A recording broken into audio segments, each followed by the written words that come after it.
Hello. Hi, Steve. I have to say hello twice because I'm setting it up as a podcast with my blue snowball here, and at the same time, I'm trying to create this video.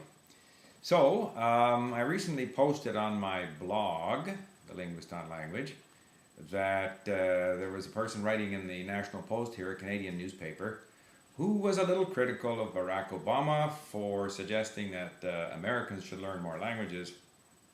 She pointed out that Barack Obama is unilingual, probably doesn't even have his kids learning other languages, who knows, and that this therefore was hypocritical. I don't think he's hypocritical. I posted this to my blog. She mentioned that in Europe people learn languages because they have to, because there's so many languages there, and in North America there isn't the same need, and so one shouldn't pontificate. And sure, I agree. One shouldn't say, I speak a few languages, you don't, therefore I'm better than you. No, other people have different interests. If they're not interested in languages, they might be better people than people who speak languages. More intelligent, more generous, you name it. However, language learning is still a very worthwhile thing to do. I think the problem sometimes is that it's presented too much as an obligation. It's either a duty in Canada to learn French if you're an Anglophone. We have all kinds of people. We have a commissioner for languages who says we shouldn't allow people to graduate from university if they can't speak French and things of this nature. And of course, that's all wrong. The minute you make it an obligation, people resent it. And then we have other attitudes towards language. And sometimes I find there's sort of there are three types of people, or three approaches to language learning. One of which is very good and which I support, and the other two are not very productive. The two unproductive ones are either the minimalist who says, gee, wouldn't it be cool if I can say thank you, I'd like a beer please, and where's the bathroom, in whatever language.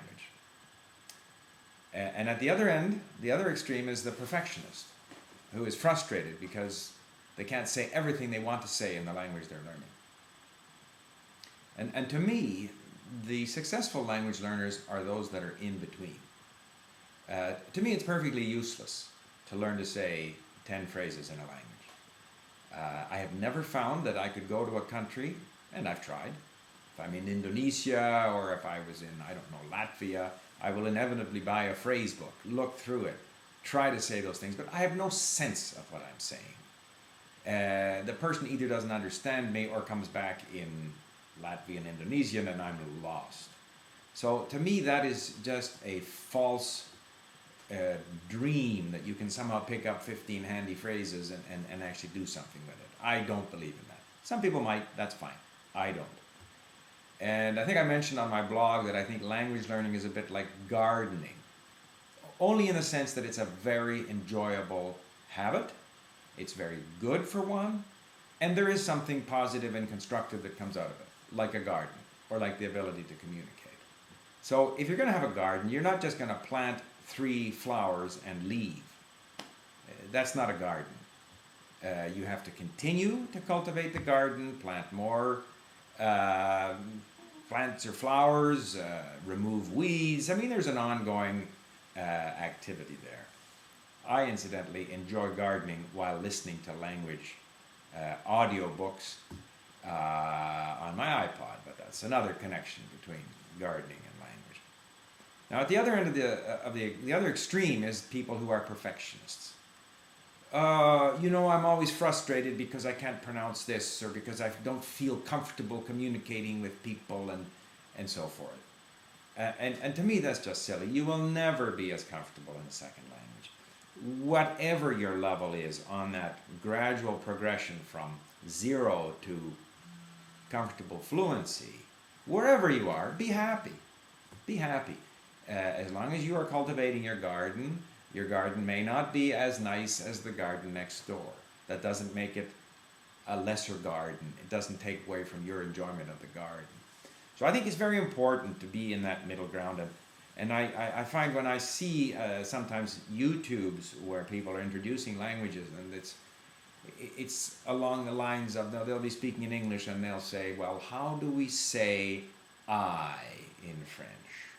And how do we say you? Well, we say it this way. And it's just so painfully slow.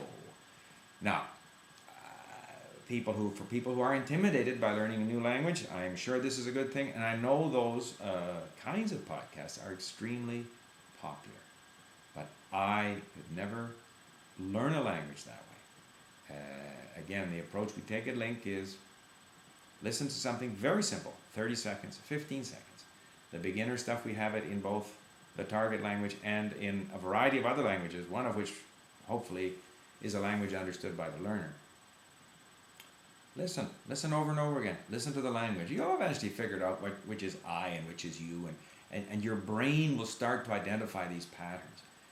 Especially if your goal is not just to learn to say hello, how are you, but your goal is to gradually let your brain get used to this language, and as you become more familiar with it, more things make sense, you learn more words. Eventually the grammatical explanations, which at first are meaningless, they even start to help you recognize patterns. And it's a bit like a garden. It's going to take you a while.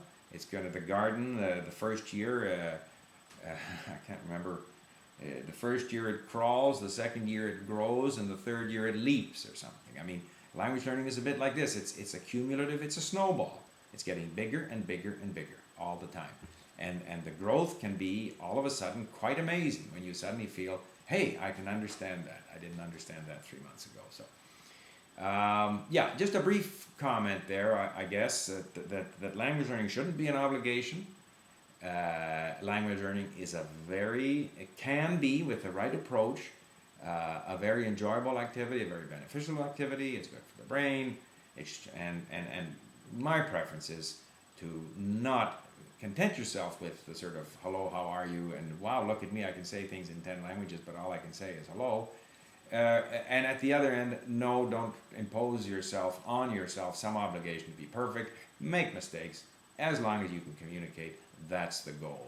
And in that sense too, just while I suddenly had another thought, getting back to the whole testing thing, yeah, I recognize that there is a need for some standard testing, but I must say that I think testing in language is not a useful thing.